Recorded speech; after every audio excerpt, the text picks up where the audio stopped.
I got stuff for you. Holy moly. I need to get some snakes and release them around my house. But they love eating people. They love eating kids. These guys are the scientists of the supernatural, lecturers leaving lessons for inquiring laymen. They are applying the scientific method to a world that baffles science. They are the cryptids of the corn. Every day that you open your mouth, I know, right? I'm more convinced that you're abducted by aliens. No. And it just stood up.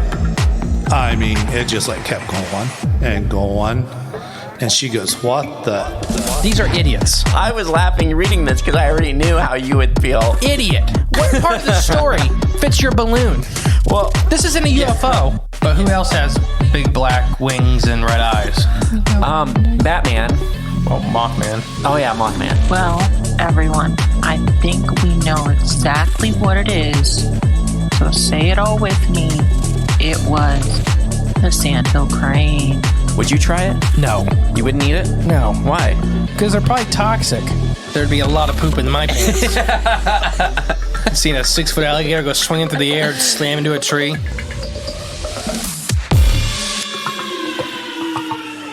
Welcome back to Cryptids of the Corn podcast.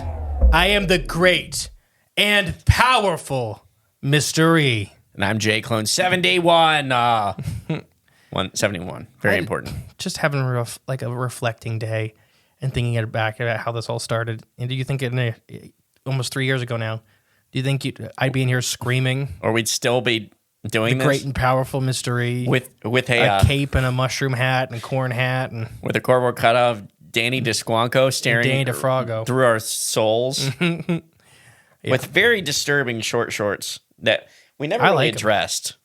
Are they jorts? They're purple jorts. I don't think, are they purple? Yeah. I don't know. You're colorblind. I can see purple. All right. No, let's talk about some stuff. So it's Wednesday. Lucas sent in a clarification email with the sketch. I'll try to post it on the Facebook page when this comes out. As for referencing the last episode we did with Lucas. Lucas's Paranormal Corner, I think is what we called it. Something roughly like that with giant hyenas and yeah, which we're going to talk about. And then the monkey man looking in. Yeah, that's friendly. It's not friendly. Also, I want to say thank you to Dane. This was months ago he sent this. Him and his mom sent it. Dane is a young man I did an interview with about giants and stuff like that for his school project. He's awesome. Their family's great. And they sent a felt storyboard to make like shapes and stuff like that. Make their own stories. Sent a cool picture, a drawing that'll be hanging up in the studio. But I just want to say thank you because I know you sent it during my stay or right at the beginning of my stay. Oh, at the Ronald McDonald? Up at Ronald McDonald House. So it kind of got lost in the shuffle of stuff. So I just wanted to take some time and say thank you guys very much. Yeah. Yes, thank you, Dane. Also, hope you got an A on that project. He did. Good. He's homeschooled. Good. Oh, okay, good. Even better. No, homeschool your kids. Yes. For real. I also wanted to say, remember, if you want to send us anything, stickers for the bus, anything, Jay here's actually wearing a T-shirt that was sent in for him. Yeah, from the bowling team up in Maine, the Creeps. The Creeps. Yeah, the Creeps bowling team. And that is P.O. Box 75, Ada, Ohio, 45810. It'll be in the description below. Send us something to make us smile. I always love going there and finding stuff. We haven't got anthrax or anything like that yet, so that's always awesome. And then one of these days, somebody's going to put powdered sugar there or something like that just to really mess with somebody. Yeah, I think our P.O. Box, the ladies at the post office, may cancel that. Like, yeah, this is a big box full of powdered sugar. I was going to say, the garlic. We also do get 50 pounds of garlic sent dust, to us. So yeah. It's like, that's probably enough for them. If we do anything else over top of that, we're going to get shut down. That one time there was a bunch of them broken. Yeah, oh yeah. And they're like, it reeks in here.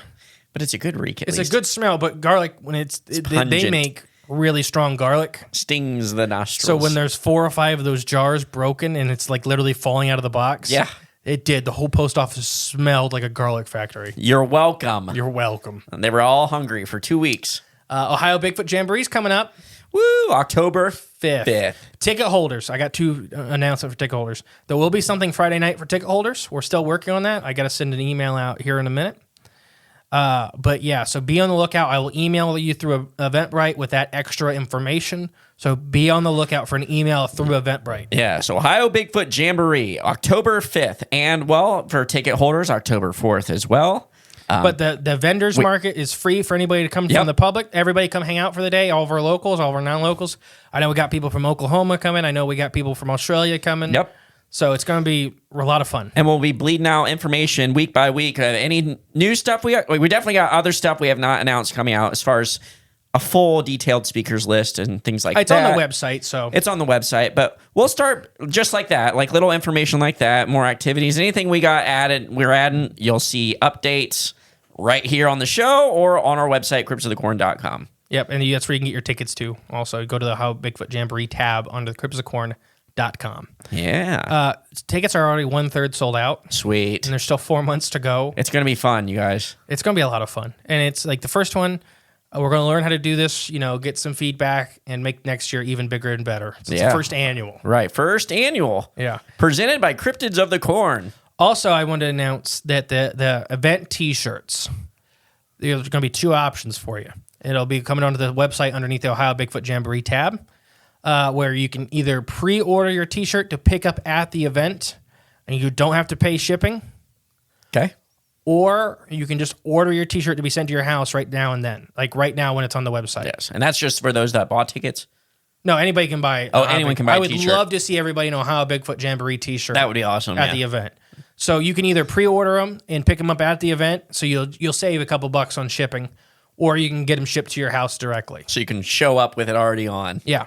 But yeah, so some people asked for that, so I was like, yep, it'll be, this is coming out as of recording this in like 2 weeks from when we're recording this, so it'll probably already be on there by the time this episode comes out. Check it out, cryptsofthecorn.com. And it's we may have 2 or 3 different styles of T-shirt, because some people already contacted me with making some Ohio Bigfoot Jamboree T-shirts. For us? Yeah. Oh, okay. But that one that the Flavors of the Forest guys already made for us, that'll be the first one. That'll be the main. Yeah, the Ohio Bigfoot Jamboree. I love that. It's very Buckeye. Yes. Speaking of Flavors of the Forest. Wait, don't worry. We'll put their ad in later. All right. Speaking of garlic and all that good stuff. But yeah, so it's gonna be a lot of fun. We're speakers. It's gonna be a lot of a fun time. It's gonna be a jamboree. It's gonna be a jamboree, and we got music. We already got music. Yeah. So, but if anybody also, we still have some music space available. If you want to come out and play out, so we've kind of discussed, we really can't, me and Jay are doing this out of pocket this first year, so we really can't pay any bands or anything to come out. If you want to come out and set up a tip jar, that's kind of been the arrangement that we've worked with some people already. So if you email us, either message us, email us, get a hold of us. I think we have 3 time slots left for the whole day. Sweet. And I know you're going to talk to a band locally. Yep, Nana's Camaro. But you got to get them to agree first. So I can talk them into anything. I may fill them up before you even go talk to them, because you're a little slow to do anything. Let's call them after this episode. I doubt it. I doubt you will. All right, ready to get into Lucas's corrections? Yes. Or clarifications. Clarifications, yes. First, he said, awesome, thank you. He was so excited to hear fun. His stories on the show. I'm glad he sent it. If you guys want to email us your encounters, it's at cryptsofthecornpodcast@gmail.com. Please send them in. We'll read them on the show. So remember, I don't change people's stories. So how you write them in the email is how I will read them on the air. Pretty much. I don't like editing. I don't like messing with people's stories. So I'll do a little bit if there's repeat words and stuff like that. I type and twice constantly. Yeah. Right. But for the most part, I don't like changing anybody's stories. So I'll read your emails word for word. Thank you both. So dear Justin and Jay, thank you both so much. I really enjoyed the show and glad to hear my stories told, and hopefully this helps some others. I have some clarification marks. They are absolutely on me. I hadn't expected my email to be read on the show directly. I also have a very rough sketch of the monkey man in my window. And for Jay, it was absolutely not friendly in any way. Haha. I just thought that was funny, just right off the rip, because you were so hardcore. Like, he's a good guy. He's a good guy. It's little kid's bedroom, and there's a monkey man peering in. I watched too much SVU for that to be a good thing. It just wants to make sure you're safe. Let's take out the monkey for a second. If there's a man sticking his head in the window at 2 a.m. in a little kid's room staring at him, SVU's being called. What's SVU? Special Victims Unit. Oh, okay, so you're going to kill him. Or rape. Or rape, okay. Yeah. That's not good. No, it's not. No. Yeah. I think the word that I said implied that it wasn't good. Yeah, that's not good. But yeah. Well, I'll first like to sincerely apologize for all the grammatical and spelling errors in the first email. Lucas, you do not need to apologize. First off, I can't read. Yeah. I can't write. I can't spell. Gonna say whether they're in there or not, no one would notice. Yeah, no, it's half of them were probably me. First off, the horse-sized hyena would be maybe 5'7" to 6 foot at the shoulder. That would have gotten a look, and that's what I had gotten a look at as we were driving past. Me and the two buddies were coyote calling at the rim of the canyon and started to smell elk with something else very unpleasant. My buddy is a native descendant and I have some in me as well. So, speaking to the size of the giant hyena-like creature, big, 6 foot, at the shoulder, which most horses, like I said, I said it the week we did this, maybe not. We recorded that weeks ago as of recording this one. Right.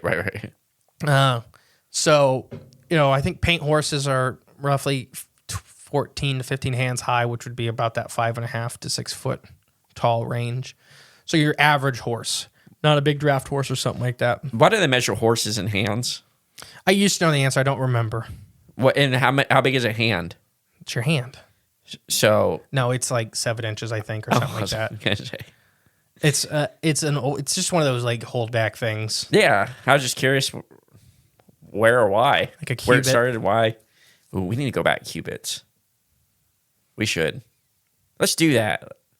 You just us around here measure everything in cubits. It's a new movement. Both of our ears started ringing. Both of our ears started ringing heavy. So we decided to hop back in the truck. While we were driving out and came around the stand of Jupiter trees, there was a cow elk and her calf in a panic coming straight at us. The road curved to the right slightly, another patch of Jupiter trees. I hit the curve before the elk hit the road. While scanning back to the right for more elk, is when I saw the backing up to the shoulder of the creature that I had seen. I called it a hyena because it had back legs which seemed muscular compared to the frame and the weight of the animal that they were attached to, being probably only 2 foot tall from the very narrow rump. The slope up to the very high shoulders, to the aforementioned height. So very low, like the back legs 2 foot long. Yeah. Compared to the front legs, would be 6 foot at the shoulder. Yeah. So very hyena-esque. Are hyenas are they that big That's of a pretty difference? extreme. I was going to say it's very extreme, it seems like. Oh, it's hard to tell because hyenas aren't that big. Yeah. So if you blew a hyena up to being that size, that may be that extreme. Right, yeah. Sorry, let me get back to where I was. It only reminded me in the build of a spotted hyena. I never got a look at the head, and I was 16 at the time. So that's it for the hyena corrections or clarifications. Right. So didn't really get to see the head, and that's kind of something we talked about that last episode was, is it really hyena in the face, or was it just... So he was saying it was very hyena-esque in the build. So I kind of really wonder if it was a bulldog bear, or the we talked about these out west when we did the giant bears in North America. Yeah. Or giant bears episode. They talk about these bulldog bears, which had that kind of short hump, the short rump and the big shoulders. They may have been short-faced bears. They also called them, I think they called them bison killers or buffalo killers. You remember that episode at all? Vaguely. It was like a year ago. I don't remember. I do, but not the details. Yeah, but and that's kind of where they were. I wonder if we see one of the last buffalo killers. That would have been... Now, how crazy would that have been? I mean, that's big. That's bigger than any grizzly alive today. Yeah. I mean, it's crazy. It's crazy as far as... 6 foot at the shoulder is bigger. Yeah. That has to be a short-faced bear. There's very few bears that are that tall. that have gotten that big in history. Polar bears aren't even 6 foot tall at the shoulder. Really? Now they can. So when they say polar bears are 13 foot tall, they mean standing up. Oh, I know that. It just feels like they should be taller than that. I think most polar bears are going to be right around the 5 foot mark at the shoulder for the big ones. Wow, man, what a beast! What a freaking beast, a polar bear. And then short-faced bears were the worst. Oh my gosh! Imagine if that's what it was, Lucas, right? Yeah. Okay. If Lucas saw a short face like the last. Remaining. One of the last short-faced bears, especially in the lower 48. Yeah. I think there are probably decent populations of them in northern Canada, like the Yukon and Like Alaska. way up in the remotes, yeah. But just because there's no people. Exactly. And that's when we talked about, when the giant bears episode, the people that have killed these freaks, these giant, like, they're like world record grizzly bears that look odd, have always been from the Yukon. And they go to the edge of the Yukon, and then one of these things wander out. So you think kill like, one. like mixed breeding, maybe? It could be that, or it could be a juvenile. Like so we got Pisleys, which are polar bear grizzlies. Yeah, and that's so, becoming more and more common. so what's a short-faced polar? Shorties. I got nothing. It's short-faced bear, short-faced grizzlies. Polar-faced bear? Oh, you mean, are they mixing with polar bears? Yeah. Polar bears. They probably aren't mixing with polar bears. Why not? Come on, everyone needs a friend. I don't think they're in that same area. I think the only reason Pisleys are becoming more common is because polar bears are wandering to the edge of grizzlies and they have no mates. So they wouldn't do the same thing with short-face? I think short-faced bears are maybe a little too aggressive for that kind of behavior. Okay. Because like grizzly bears are fine like, with living in close proximity to other grizzly bears. Yeah. Short-face probably no. Well, polar bears don't do that. Gotcha. They only do it to mate, and then there's still a chance they're going to kill each other in that process. Yeah. So I think the short-faced bear is probably going to be very similar to that, with being how big they are. Yeah, if they tried to mate, they would Well, probably normally burn each other first. It's probably so. Bears are sexually dimorphic. Almost always, males are bigger than females. Okay. And most of the time, the female doesn't get as much of a choice in the breeding as males do. They're very pushy. Okay. That's hard for a polar bear to push the only other bear that's ever been bigger than it. Yeah, true. That is true. So to me, it just would be a less like. I'm not saying they don't hybridize if they're still there. I don't think there's a lot of them. That'd be one heck of a beast. I think it would just be like a white, short-faced bear. No, I think the proper word is called a nightmare. A nightmare. Yeah, there you go. Yes. Yeah, but no, I wonder if Lucas did see one of the last. That would be short-faced in that the would be 48. awesome. I think they were around. I think they were all over. Like we talked about in that episode, bulldog bears and all these other weird names for them, cow killers, buffalo killers, which were described as almost like giant hyenas, kind of, or bears. And that's because short-faced bears had a very unique look. They had a much wider, like a bulldog head, Yeah. a much more hyena-like stout. face, a flattened face, because they were just designed to, whatever they bit needed to die. Yeah. What if it was a ground sloth? Now that's another thought. We don't know a lot about ground sloths, so it's hard to imagine them running in my head. They didn't run a lot. It was running. Yeah, you seen it was running away. Yeah. But I think you also would have noticed the tail. Ground sloths have tails? Giant tails. I don't know of any species. Oh, you're right. I may not be wrong. I may be wrong. Right. I don't know of any ground sloths that didn't have a super large tail. Yep, you're right. Because they used it for counterbalance and stuff like that. When they stand up and stuff, right? Yeah, they need it because they're so big and they're not designed to be bipeds. They're designed to walk quadrupedal, 4 feet. Yep. And then they stand up to feed or for defense. So you need that big, heavy counterbalance to make sure they can stand up and swing fight. and not fall forward. Yeah. Because don't normal sloths like now, like 2- and 3-toed sloths, they don't have tails, right? Right. Okay. And when we talk about 2- and 3-toed sloths, they're kind of interesting because they're not very close related, even though they look really similar. Yeah. But they're from the 2 different giant branches of sloth. That's crazy. Another option, if you want to go the prehistoric animal route, is calicotheriums. I don't know what that is. They were called like horse apes. Horse apes? Yeah, they're on an arc too, but they walked on all fours. They're kind of like ground sloth without a tail. They had a much more like horse-like head, short back legs, big, heavy clawed front legs. There were several species of calicotherium. There's several family groups of calicotherium, but they look like a horse and a gorilla had a baby. I kid you not. Huh? Why can't I can't. I played a lot of Ark. I don't remember. Calicotheriums. So he could have seen that too. I'm not saying there's a time slip episode coming up, but let's do the time slip again. No, it's just, jump to the left. Oh, these guys. Calicotheriums. Yeah, they're big. They can be. They're not all species were big, but there were certainly some giant bruisers. That fits the description very well. Mm-hmm. Maine too. So it could have been a calicotherium, but I mean, literally that would have to be the only option I would have for that to end up in just at, what did I say, Colorado? Is that where he's at? Lucas. When that was the one who wrote us the paper. Yeah, I think it was, no. Oh, he was from California, the paper. I think they're both from Colorado. That's what I meant, sorry. I think it was just an interesting thing. Anyways, synchronicity. Wherever Lucas is from. For a Calicotherium to be out there living, it would have, the only option I'd have is time slip. Time slip, yeah. There's no way that one's... They didn't survive very long. Yeah. But they were from the early, like, Pleistocene, I believe. Okay. Eating grubs off the floor. Yeah. Horse floor. I think they're related to horses. Okay. That's a scary looking horse. Yeah, no, they murdered things. Don't get me wrong. So on Ark, they were cool until you just like stabbed them with a spear, and then they threw poop at you. Did they? Those guys did? Those just like the gorillas. Oh, okay. I knew but man, yeah, they mess you up. Ready for the next one? Yeah. In the monkey man face in the window story, I'd only like to clarify that I couldn't define it.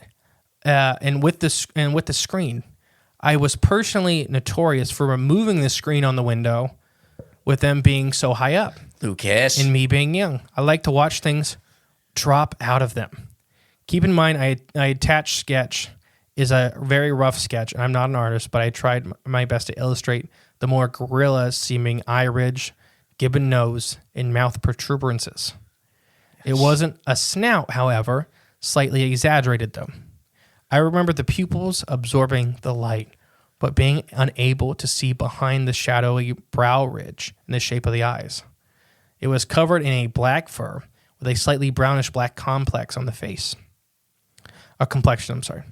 With all this said, I was probably 7 or 8 at the time, in my memory, and I wanted to forget it for a long time because I had already extremely violent and detailed nightmares that kept me from sleeping, possibly related to the entities in the house.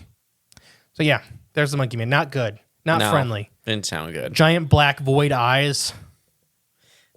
I'm your friend. All to watch you and look over you, son. All to watch you sleep. So, yeah. Now, before I continue, we'll do our flavors of the forest ad. Good. Are you ready? I was born ready. I'm starving. All right, here we go.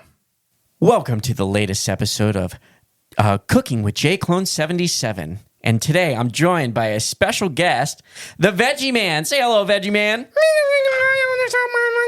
So you've got a special treat for us today. You're going to be cooking a new veggie dish, a vegan dish for us today. And what do you got on the menu? Ooh, artichoke asparagus spread, eh? You know, I don't particularly like this, but I'm going to go on out on a limb and give it a try. Oh my goodness. It's delicious. What's the secret ingredient? Flavors of the forest Bigfoot breath? Raw garlic dust? Wow. They freeze dry the highest quality of ingredients raw to capture the flavor you won't find in stores? Wow. Thank you, Veggie Man. I'm going to add this to my kitchen. That's Bigfoot breath by Flavors of the Forest. You can get yours at flavorsforest.com, and you can cook /corn. Sorry, flavorsforest.com /corn, and you can cook just like the Veggie Man. Oh, man. And we're back. Veggie Man. Veggie Man, I can't read. I didn't read anything on that. I can't speak. Yeah, I can tell. That's bad. Veggie Man did a great job, though. It was delicious, not going to lie. I mean, so my clone brethren told me. All right, so we're going to get to more entities in the house. And yes, we're sticking in Lucas's house? Yep. The light phenomena occurred last year and was... Oh, sorry, it's not in his house. The light phenomena occurred last year and was one of the few odd encounters in the area surrounding the near sunset crater in Wapakak National Monument. It's the favorite spot of the world to hunt mule deer. Mm-hmm. I had another encounter with a cryptid best described with the aid of the animated TV show that had a character that closely looked like the thing I'm referencing. I spent a lot of time out there and was always armed with with the Kimber Camp Guard in 10 millimeter. But yeah, right. Yeah. He didn't say. And enjoyed the woods and to give up regardless the encounter or unfortunate events that happened to me in these areas. I must have had a typo in my original email. Jupiter Flats was supposed to be Jupiter Flats, as in the tree. Okay, that's what he's saying. Thank you guys again for sharing my story. You're more than welcome to share any of this. I really love you guys. Below is the rough sketch. Lots of love, Lucas. Thank you, Lucas. Yeah, we'll talk. And we got the sketch. Is that something we... I'll put it on the Facebook. Okay, it's on Facebook. Okay, so check out the Facebook page. Cryptids of the Corn podcast. This looks like a horrible thing to be peeking into your window. He kind of drew him like a little, like he is kind of friendly though, didn't he? But see, like actually, somebody on I should have looked it up before this episode. It's funny enough. Somebody just commented on Lucas's original episode about the smiling phenomena in primates. Okay. So a lot of primatologists, anthropologists, all these people that study humans and primates argue about this. It's a weird thing, smiling, because it's the universal sign in humans. There's only 2 universal signs in humans. Do you know that? What, smiling between all races? Yeah, smiling and thumbs up. No. Oh. Smiling and frowning. Oh, okay. It's both the same thing. We may frown a little differently. Every individual frowns differently, but right. these are built-in emotions, like babies. Facial expressions that brand new babies will frown and smile. Yeah. It's not a taught thing. It's something that we instinctively know means happy, no means sad, hurt. Right. It's the simplest way to express a basic emotion. Every other primate except us, smiling is bad. It's either threatening you, showing there's danger, all kinds of things. Not even primates, like all mammals almost. It's a lot. Horses show their teeth to be fun.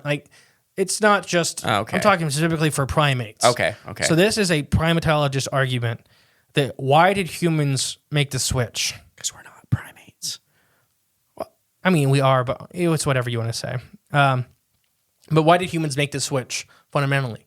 It's interesting. So is this thing more human, or is the smiling a really bad thing? Yeah. Ooh. Because in my opinion, it's a bad thing. Because like you said, most other animals, if you see their teeth, yeah, it's not good. Like when hyenas smile, yeah, it's not happy. Oh. Sometimes when a dog smiles, though, it's good. Yeah, because they're mimicking us, right? Yeah. We had a dog that smiled. Yeah, They just did the face pull back. He didn't know what he was doing. It's the goofiest, funniest smile Doug ever. smiled. Doug smiled. Yeah, when dogs do it, yeah. But I mean, literally just showing their teeth. Yeah, but they the don't smile. know. Yeah. Yeah. So with this thing, I really just don't think it's good. I really just think it was probably I don't know if it's intimidation. That's a big thing with primates. Maybe he's just excited. Hey, I get to awake. murder a little boy tonight. Yeah. Yay. You want to play some video games? I'm going to wear you like a hat. No, don't ever. I don't know. Do you think this was a Bigfoot? I mean, it's 20 foot off the ground. Remember, it's the second wind story. That's the only thing that normally I would say yes. I don't remember what we said it was last time. But that deep, heavy set brow ridge. Yeah. I mean, a lot of the markers, yes, indicate that, but it kind of reminds me of the Willard UFO thing. I was literally just about to say that with the monkey man abducting the one kid.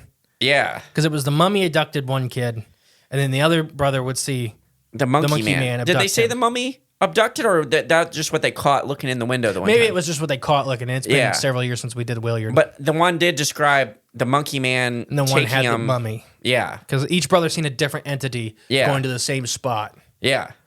But the one seeing the monkey man taking him, his brother in this, the other one saw that. Anything like that. And it's hard because, we've been doing this a while now. How many primate-esque entities are there? Yeah, I know. I mean, even when we talk about inside of Bigfoot, there are many different phenomena lumped into Bigfoot alone. Yeah. Which I think we both agree that Bigfoot, just the term Bigfoot, if you've seen a Bigfoot, it could be several different things you've seen. Exactly, yeah. Whether it's a mountain giant, an actual flesh and blood Bigfoot. Or just a forest elemental spirit. Yeah. Wandering through the woods trying to get your attention. Or trying to get you out. Yeah, and aliens and stuff like that. The screen memories, whatever aliens are. Oh, yeah, screen memories, yeah. That's when I really wonder if this was a screen memory and it was a gray peeking in. Or, more of these other extradimensional and extradimensional, I can't talk today. That's close enough. Entities. Yeah. That's why I should have had a beer. Oh, here we go again. A lemonade, I mean. Huh? A lemonade. Oh, lemonade. That's what I pulled on you last week. Yeah, you want a lemonade? Sure. 2 beers. Oh. Not what I was expecting. Lemonade flavored. Yeah. No, I really don't know, and it's interesting. This came back in because 2 weeks after this, we're doing Monsters Under the Bed. Ooh, like that movie Little Monsters? No, they're not little. Do you know that movie, though? No. Oh, they're not little in the Little Monsters either. Then why are they called Little Monsters? That's just the name of the movie. It's with Howie Mandel and Fred Savage. I'm also working on, this is a good thought. If anybody can send me, it doesn't have to be your personal stories. I'd love them if they were. Kids with Sasquatch. I'm working on a big special episode with that. Okay. I'm having trouble weeding some of those out because there's literally so much Sasquatch stuff out there. But like we have the Ohio ones, like I can literally read from the books over there, like Bigfoot's watching kids and stuff like that. I want to do a special episode about that. I think Chuck Close has a good novel about like kids. Who's Chuck Close? Not Chuck Close. He's an artist. Sorry, Chuck Tingle. Oh my gosh, it's funny that you said that because literally Cryptonauts was just talking about him this week. Really? Yeah. Yeah, we were on the Tingle train way before 3 years ago because of Apple. Yeah, Or and the Amazon. Amazon. Yeah. No, so Lucas, thank you again for sharing. This Yeah. is I like the follow up. Like the follow up helps. helps a lot. It paints a better, I guess, not version of the story, but No, because we asked completes, questions and he yeah. answered the questions. Yeah, it completes a lot of things. Because we can't interview everybody. You know, we're not an interview style podcast for Right, the most yeah. part. We will, but We will interview people, but it's hard with our schedules and stuff like that. So this isn't perfect. But I enjoyed this. To Ohio Bigfoot Jamboree. Yep. How Bigfoot Jamboree come out October 5th. Get your tickets if you would like to see some speakers. If you don't Why want don't to you hear go through the speakers. speakers? Take a minute. Okay, we got the speaker speaking. Yours truly, Cryptids of the Corn, will be giving a speech. And all those talks will be kind of Bigfoot central, kind of Bigfoot focused relatively. Yeah. I don't know what you mean relatively. They will be. Okay. I didn't know if some were kind of mostly Bigfoot would deviate. Like if... Well, yeah. Like, yeah, Joel's maybe. So, yes, we're speaking first, or we're speaking. One of the first speakers were announced. Joel Thomas, friend of the show, been on here many times, speaking about Bigfoot and Dogman documentaries that he's worked on. Yeah, he's done a lot of documentaries. Sasquatch and the Missing Man. Yep. The Dogman. Expedition Dogman. Yep.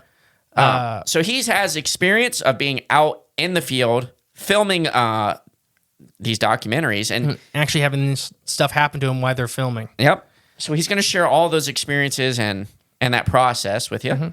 Third, we have I'm going to save. Okay, we got Jake Dressel. Third, Dreskel.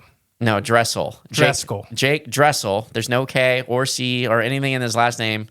Jake Dressel. He's got a cool hat, and he's also a local researcher in Ohio in the Dayton area, and he is putting together a presentation, I think, based around his initial sighting. I think so. And then expanding on that, which Jake, we're pretty open people. I just ask everybody to tell me their title of their presentation and keep it Ohio Bigfoot related. Right? Yeah. Which Jake's was in Ohio. It was literally, you said it was in Dayton. In Dayton. 15 minutes from where we're sitting. He's gathered a lot since he had him and his wife experience. both. They both experienced something Hi, separately. Leah. Yep. Leah. They both have gathered since their experience, gathered information and accounts and things like that of this area. But what made his experience special is the creature he saw was not like a 6 to 7 foot tall Bigfoot. It was of the shorter variety. You could punt it to death. Maybe if you're a good punter. I bet you better get it on the first kick because I don't know. Unless you knock him down the first kick, then the third kick will kill it. Yeah. Yes. Hopefully. So that's 3 of the speakers. Number 4, John Hickenbottom. The best mustache in Ohio. That's true, and he's the Ohio State naturalist, right? Yeah, he's an Ohio State naturalist. He works at Salt Fork State Park. Correct. One of the most Bigfooty places in Ohio. In Ohio, correct. Yes. So good friend of ours. He's another salamander lover. Absolutely. He's a reptile lover too. A herpetologist. Yes. He builds vernal pools. Yes, successfully. Yes. Which is a very hard thing. That's true. So John's gonna just having somebody that's in like the Ohio State, so they funnel a lot of the Bigfoot stuff to him. He's one of the guys. Really? Yeah. So he's going to talk about some of that. So like because there was a bunch of stuff being sent to the Ohio DNR or the Ohio Natural Resources, and so John kind of ended up in that job. John's a very talented man in his field, and I'm super excited to have him talk about literally the state Bigfoot guy is kind of what he's been referred to several times. And like you say, he's talented and very knowledgeable. Oh, so extremely. And then so that's 4 speakers, and our 5th, last but not least, probably our most famous speaker, B. Mills. The hardest working woman in Sasquatch, the only female Sasquatch researcher of the year twice in a row. Yep. I mean, she's the only female ever, and she won it twice in a row. So that's saying something there. She's an incredibly accomplished woman. We love her to death. She puts on the biggest cryptid conference in the country, which is a Hocking Hills Bigfoot Festival, which we're very blessed to be speakers at this year. This year, coming up in August. Yeah. I think it's the first weekend of August. Literally 2 months before ours. Yep. It's a good halfway mark. And so B hosts that. She sets that all up. She's amazing. She's an author, and she's giving a presentation. Don't say what it is. I'm not. Okay. But one that has not been... It's a brand new presentation for this event. Brand new to the public. Well, really brand new to everyone. It hasn't been announced, or it hasn't been given yet. She hasn't even made it yet. So she's debuting it at the Ohio Bigfoot Jamboree, October 5th. Yeah, and she'll have her book for sale and stuff, and I highly recommend everybody get it. The night we went Bigfooting with her, we didn't have an experience, and Emily ended up having one. That was kind of funny. It was kind of weird. Well, all the Bigfooters go off a couple miles, and Emily sits back at tent, and she's like, "Yeah, I could hear you guys calling Bigfoot. That wasn't us." Oh, that's kind of weird. Mm-hmm. Yeah. But yeah, no, it's going to be a lot of fun. I was super excited. Like I said, this is our first time trying our hand at this. We wanted to bring something like this to our home. And it's funny that the week we announced this, all the Bigfoot started popping up around Ada. That's weird, yeah. It's just synchronicity because the library got one, a couple churches got one. You said it. Your favorite word. Huh. Synchronicity. Did I say it? You did. Oh, okay, yeah. Emily's the one that hates that. Oh, I thought it was you. No, because we watched Hellier and they said it 500 times and she got gosh. Yeah, that's enough. Yeah, don't watch Hellier. Oh, okay. I really think it's a ritual. Might be. I think it involves you. All television is a ritual. All of it is a ritual. Throw your TVs out. Hey, wait, different. Somebody else. Huh? Is that? I think I heard Wilbur in the back, that closet coming out. Yeah, sorry. He's there's quiet back there. Lock the door. No, super excited. Anybody got questions about the event? Like I said, we're still looking for some live music. There's still some spots available. And like I said, this first year, I won't be able to pay anybody. But if you want to do the tip jar thing, that's kind of the premise we're working on. There'll be a little stage area we're going to build. It's just going to be a fun time. We enjoyed doing these so much around the country. We just really wanted to bring one home. And we're going to have a ball. Absolutely. You buy your tickets. Make sure you check online. Make sure you watch for the Eventbrite email about the Friday night location and the events will be going on there. We're working on some truly amazing stuff for that Friday night event. Yes. Not only will you get to meet the speakers and stuff, like hang out with them, but you may see some stuff nobody else has ever seen before. Very few. Very few. All right. I have been the great and powerful Mr. E. And I've been Jacqueline71. We'll catch you next week, guys. Bye.